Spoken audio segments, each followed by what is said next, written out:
प्रिय दर्शक वृंद माने आज विषय को आपण मानक स्वागत।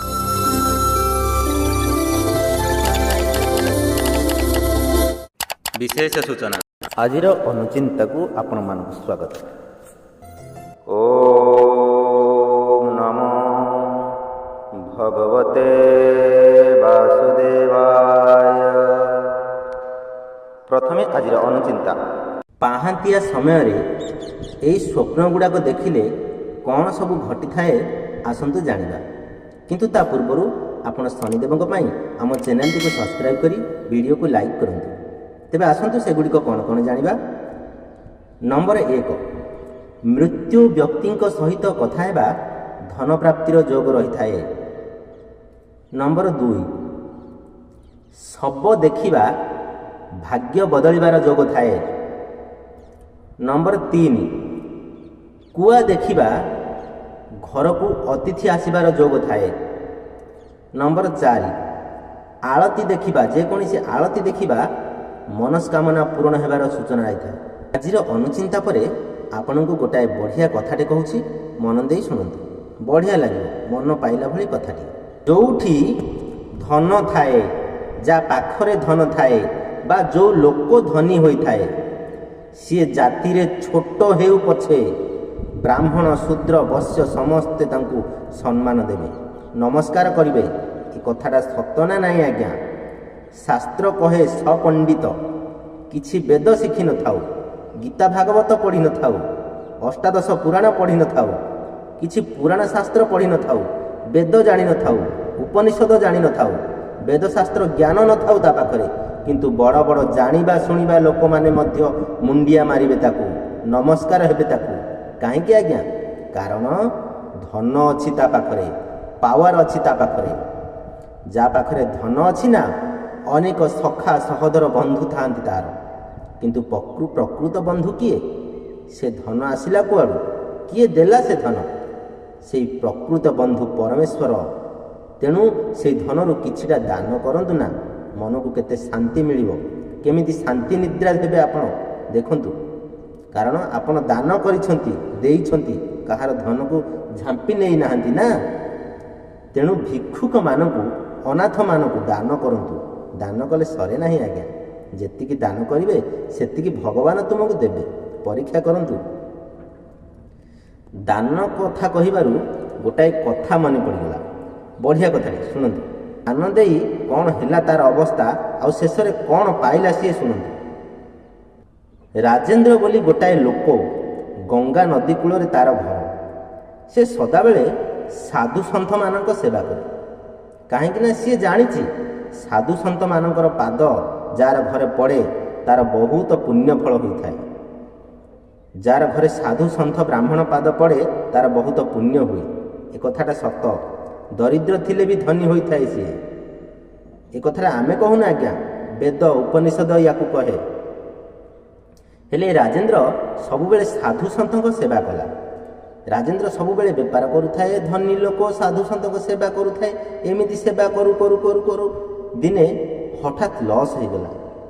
आज्ञा मनुष्य जीवन रे थरे अमावास्या आसिले थरे पूर्णिमा आसे ना ना आपण मना करदेवे अमावास्या पूर्णिमाटा को आपण अटकई देवे अटकई तो पारिबेनी ना।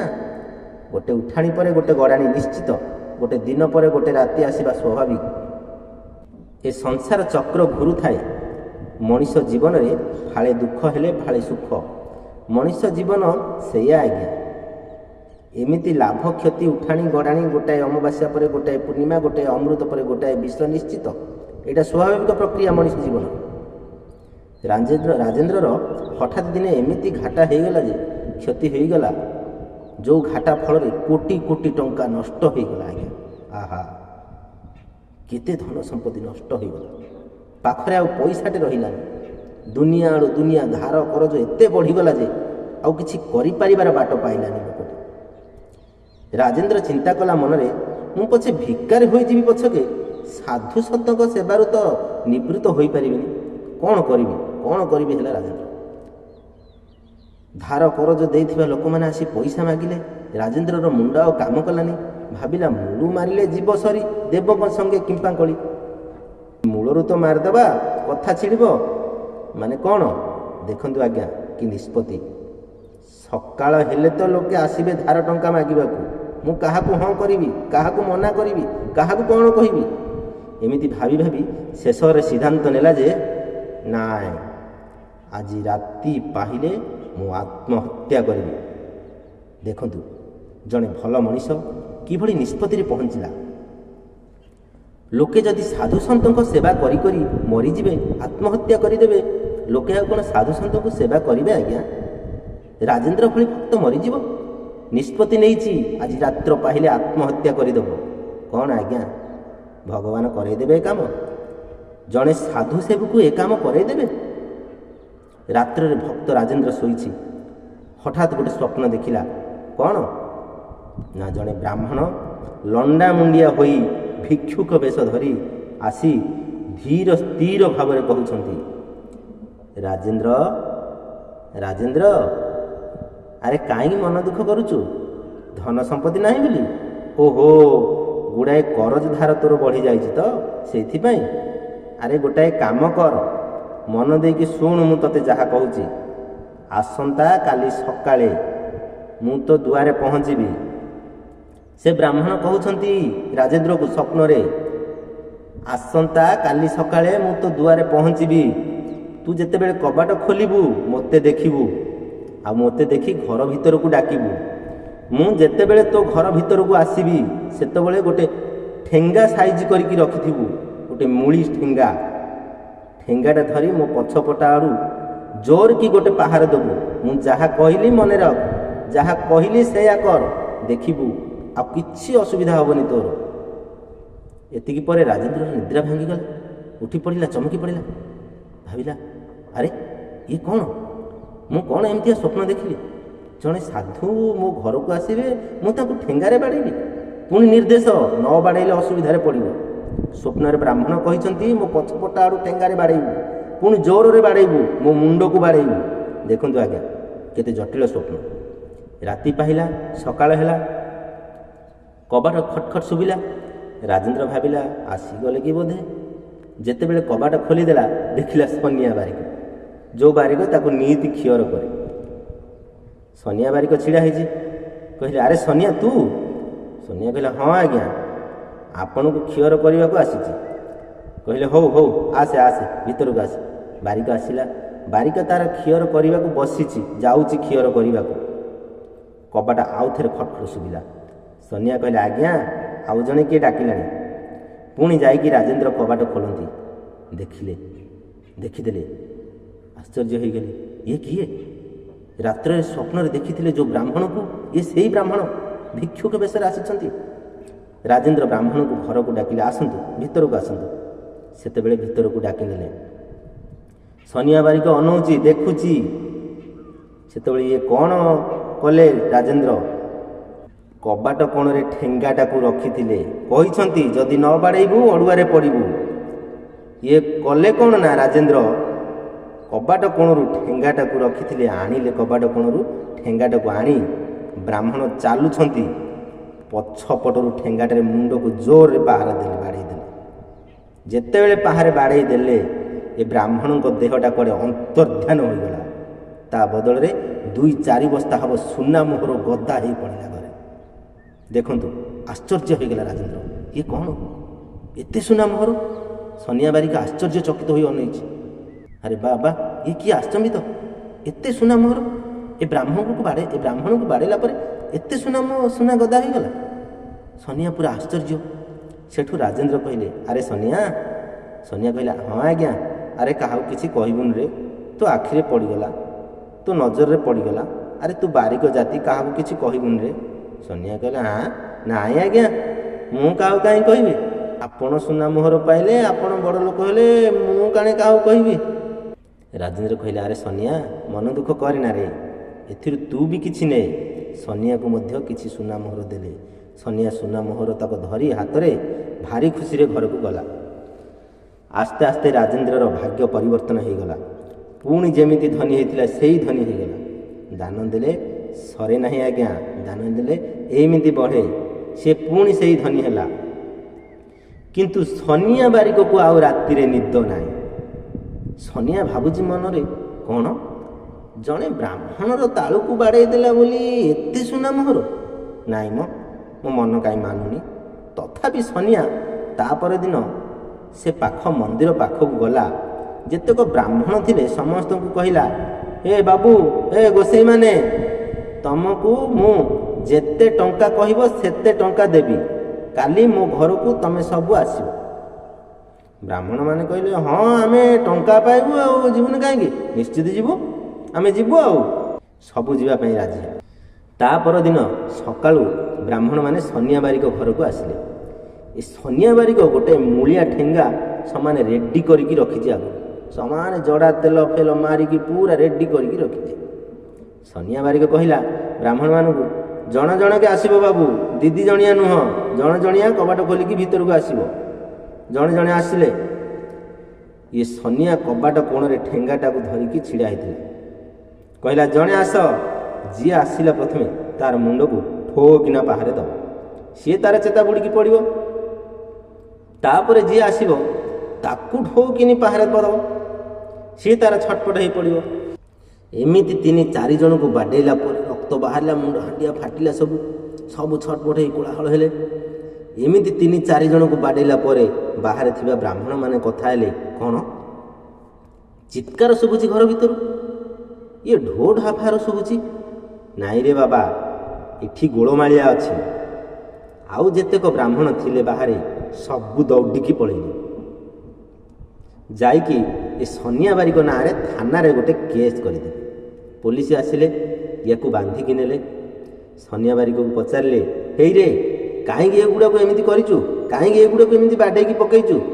ସନିଆ ବାରିକା କହିଲା, ନାଇଁ ଆଜ୍ଞା, ସେ ରାଜେନ୍ଦ୍ର ଜଣକୁ ବାଡ଼େଇଲା, ସିଏ ଏତେ ସୁନା ମୋହର ପାଇଲା। ମୁଁ ଭାବିଥିଲି ମୁଁ 8-10ଟାକୁ ବାଡ଼େଇକି 8-10 କୁଇଣ୍ଟାଲ ସୁନା ମୋହର ପାଇଯିବି, ଆଉ ସେଇଥିପାଇଁ ବାଡ଼େଇ ଦେଲି। ମୁଁ ଏ କାମ କରୁଥିଲି, ଆଉ ସେଇଥିପାଇଁ ବାଡ଼େଇ ଦେଲି। ଆଉ ମୁଁ କ'ଣ ଜାଣିଥିଲି ଏମିତି ହେବ ବୋଲି? ତାକୁ ଥାନା ବାବୁ କହିଲେ, ହେଇରେ ଚଣ୍ଡାଳ, ତାକୁ ଭଗବାନ ଦେଲେ। ଭଗବାନ ତାକୁ ହିଁ କିଛି ଦିଅନ୍ତି ଯାହା ପାଖରୁ ସେ କିଛି ପାଇଥାନ୍ତି। ଯେଉଁ ବେପାରରେ ଘାଟା ହେଇଗଲାନି, ଏଇଟା ଭଗବାନ ପରୀକ୍ଷା କରିବା ପାଇଁ ନେଇଗଲେ। ଯେତିକି ନେଇଥିଲେ ସେତିକି ତାକୁ ପୁଣି ଫେରେଇ ଦେଲେ। କାହାଠୁ କିଛି ନିଅନ୍ତିନି ଭଗବାନ। ତମ କପାଳରେ ଯେତିକି ଥିବ ତାଠାରୁ ଯଦି କମ୍ ଥିବ ତାହେଲେ ସେତିକି ପୂରଣ କରିଦେବେ ଭଗବାନ। ଯଦି କିଛି ନେଇଗଲେ ସେଇଥିରୁ ପୁଣି ଭରଣ କରିଦେବେ ପ୍ରଭୁ। ତମେ ଯେଉଁ କର୍ମ କରିଥିବ ତମକୁ ସେତିକି ହିଁ ତମ କର୍ମ ଅନୁସାରେ ଫଳସ୍ୱରୂପ ଦେଇଦେବେ। ନବା ଦେବା ସବୁ ତାଙ୍କରି ହାତରେ, ଆମ ହାତରେ କ'ଣ ଅଛି ଆଜ୍ଞା? ଦେଖନ୍ତୁ, ଇଏ ବାରିକ ତ 4 ଯୁଗରେ ବୁଦ୍ଧିଆ ନା। ଭାବିଥିଲା ବାଡ଼େଇ ଦେବି ପାହାରେ ପାହାରେ, ସୁନା ମୋହର ଗୁଡ଼ା ନେଇଯିବି, ରଖିଦେବି, ରଜା ଭୋଗ ପାଇବି। ଆଉ ହେଲା କି? ସବୁ ଅଡ଼ୁଆ ହେଇଗଲା। ଯାଇକି ବିଚରା ଜେଲରେ ରହିଲା। ରାଜେନ୍ଦ୍ର ଏଇଠି ଚିନ୍ତା କଲା, ଭାବିଲା ମୁଁ ସୁନା ମୋହର ଗୁଡ଼ାକ ପାଇଲି, ଧନୀ ହେଲି, ସମସ୍ତଙ୍କର ଧାର କରଜ ଶୁଝିଦେଲି, କିନ୍ତୁ ମୁଁ କେଡ଼େ ବଡ଼ ଭୁଲଟେ କଲି। ବ୍ରାହ୍ମଣ ଗୁରୁ ଏମାନେ ଅପରାଧ କଲେ ମଧ୍ୟ ଏମାନଙ୍କୁ ଦଣ୍ଡ ଦେବା କଥା ନୁହେଁ, କିନ୍ତୁ ମୁଁ ତାଙ୍କୁ ତାଳୁକୁ ବାଡ଼େଇଲି। ତାଙ୍କ ତାଳୁକୁ ବାଡ଼େଇ ମୁଁ ସୁନା ମୋହର ପାଇଲି। ହେ ଭଗବାନ, ମୋ ହାତ କେମିତି ଏ କାମ କରିବାକୁ ଗଲା? ବ୍ରାହ୍ମଣ ଅପରାଧ କଲେ ମଧ୍ୟ ତାଙ୍କ ପାଦ ପୂଜା କରିବା କଥା, କିନ୍ତୁ ମୁଁ ଚାଣ୍ଡାଳ କାହିଁକି ଏ କାମ କଲି? ହେ ଭଗବାନ, ମୋତେ କ୍ଷମା କରିଦିଅ। ଏତିକି ଚିନ୍ତା କରି ରାତ୍ରରେ ଶୋଇଛି ରାଜେନ୍ଦ୍ର। ପୁଣି ରାତ୍ରରେ ସ୍ୱପ୍ନ ଦେଖିଲେ ରାଜେନ୍ଦ୍ର। ସେହି ବ୍ରାହ୍ମଣ ଭିକ୍ଷୁ ରୂପରେ ଆସି ତାଙ୍କୁ କହୁଛନ୍ତି, ରାଜେନ୍ଦ୍ର, ଆରେ କାହିଁକି ମନ ଦୁଃଖ କରୁଛୁ? ମୁଁ କ'ଣ କେବେ ମରେ? ତୁ କ'ଣ ମୋତେ ବାଡ଼େଇଛୁ? ନାଇଁ, ମୋତେ ବାଡ଼େଇଛୁ, ମୁଁ ତ ମରିଛି, ପୁଣି କେମିତି ଦେଖା ଦେଉଛି ତୋତେ? ନାଇଁ ରେ, ମୁଁ ମରେନି, ମୁଁ ସଦାବେଳେ ଥାଏ, ମୁଁ ଏକା ଧର୍ମ। ଶୁଣ, ମନେ ରଖିଥା, ତତେ କହିଲି ଗୋଟେ ପାହାରେ ବାଡ଼େଇବାକୁ କାହିଁକି? ଏଇ ଯେଉଁ ବାଡ଼େଇଲୁ ମୋର ମୁଣ୍ଡକୁ, ଏ ମୁଣ୍ଡରେ କ'ଣ ଥିଲା ଜାଣିଛୁ? ଏଠି ଥିଲା ତୋର ବିଘ୍ନ। ତୋତେ ବିଘ୍ନ ଘଟାଇବାର ଚିନ୍ତା ଥିଲା ଏଠି। ଯେଉଁ ବିଘ୍ନଟା ତୋତେ ନଷ୍ଟ କରିଦେଇଥିଲା, ଯେଉଁଥିପାଇଁ ତୋର କୋଟି କୋଟି ଟଙ୍କାର ସମ୍ପତ୍ତି ନଷ୍ଟ ହୋଇଯାଇଥିଲା, ମୁଁ ହିଁ ତାକୁ ମୁଣ୍ଡେଇକି ବୁଲୁଥିଲି। ହେଲା, ତୁ ଯେଉଁ ପାହାଡ଼ଟା ବାଡ଼େଇ ଦେଲୁ ନା, ତୋର ବିଘ୍ନଟା ନଷ୍ଟ ହୋଇଗଲା ସେଠି। ତୋର ବିଘ୍ନଟା ନଷ୍ଟ ହୋଇଯିବାରୁ ତୋର ପୂର୍ବ ଭାଗ୍ୟ ଫେରି ଆସିଲା। ହେଲା, ଏଥିରେ ତୋର ଭୁଲ କ'ଣ? ତୋର କର୍ମରେ ଯାହା ଅଛି, ତୋ କପାଳରେ ଯାହା ଅଛି ତାହା ହିଁ ଘଟିବ। ଅଧିକ ଚିନ୍ତା କରି କିଛି ବିସ୍ମିତ ହୁଅ ନା। ଯାହା ହେବାର ଥିଲା ହେଲା, ଯାହା ହେବାର ଥିବ ହେବ। ତେଣୁ ନିଜ କର୍ମ ନିଜ ଠିକରେ କରିଚାଲନ୍ତୁ, ସବୁ ଠିକ ହେବ। ଦେଖିଲେ ତ ଆଜ୍ଞା, କେତେ ସୁନ୍ଦର କଥାଟି। ୟା ପରେ ଆସନ୍ତୁ ଆଜିର ରାଶିଫଳ। ଆଜି ତୁଳା ରାଶି ବିଷୟରେ ଆଲୋଚନା କରିବା। ତୁଳା ରାଶିର ବ୍ୟକ୍ତି ବିଶେଷମାନେ ଆଜି ଆପଣ ଲମ୍ବା ଯାତ୍ରାକୁ ଯିବାଠାରୁ ଦୂରେଇ ରୁହନ୍ତୁ, କାରଣ ଆପଣ ଦୀର୍ଘ ଯାତ୍ରା ପାଇଁ ଅତ୍ୟଧିକ ଦୁର୍ବଳ ହୋଇପାରନ୍ତି। କଠିନ ଆର୍ଥିକ ପରିସ୍ଥିତି ହେତୁ କିଛି ଗୁରୁତ୍ୱପୂର୍ଣ୍ଣ କାର୍ଯ୍ୟ ମଧ୍ୟଭାଗରେ ଅଟକି ଯାଇପାରେ। ବିବାଦୀୟ ପ୍ରସଙ୍ଗ ଉପରେ ଯୁକ୍ତିତର୍କରୁ ଦୂରେଇ ରୁହନ୍ତୁ, ଯାହା ଆପଣଙ୍କ ଏବଂ ଆପଣଙ୍କ ପ୍ରିୟ ଲୋକଙ୍କ ମଧ୍ୟରେ ବିବାଦ ସୃଷ୍ଟି କରିପାରେ। ଆଜି ତୁମର ପ୍ରିୟ ବ୍ୟକ୍ତିଙ୍କୁ ଭଲ ବ୍ୟବହାର କର, ଧୈର୍ଯ୍ୟ ଏବଂ ସାହସ ବଜାୟ ରଖ। ବିଶେଷ କରି ଯଦି ଅନ୍ୟମାନେ ଆପଣଙ୍କୁ ଆଜି କିଛି କ୍ଷେତ୍ରରେ ବିରୋଧ କରିପାରନ୍ତି, ଆଜି ଆପଣ ଯଥାସମ୍ଭବ ଲୋକଙ୍କ ଠାରୁ ଦୂରେଇ ରୁହନ୍ତୁ। ଲୋକଙ୍କୁ ସମୟ ଦେବା ଅପେକ୍ଷା ନିଜକୁ ସମୟ ଦେବା ଭଲ। ପଡ଼ୋଶୀ, ବନ୍ଧୁ କିମ୍ବା ସମ୍ପର୍କୀୟ ହେତୁ ବିବାହିକ ଜୀବନରେ ଅସନ୍ତୋଷ ରହିବା ସମ୍ଭବ ଅଟେ। ଆଜି ପାଇଁ ରହୁଛୁ ବନ୍ଧୁ, ନମସ୍କାର। ଓମ୍ ଶାନ୍ତି ଶାନ୍ତି ଶାନ୍ତି।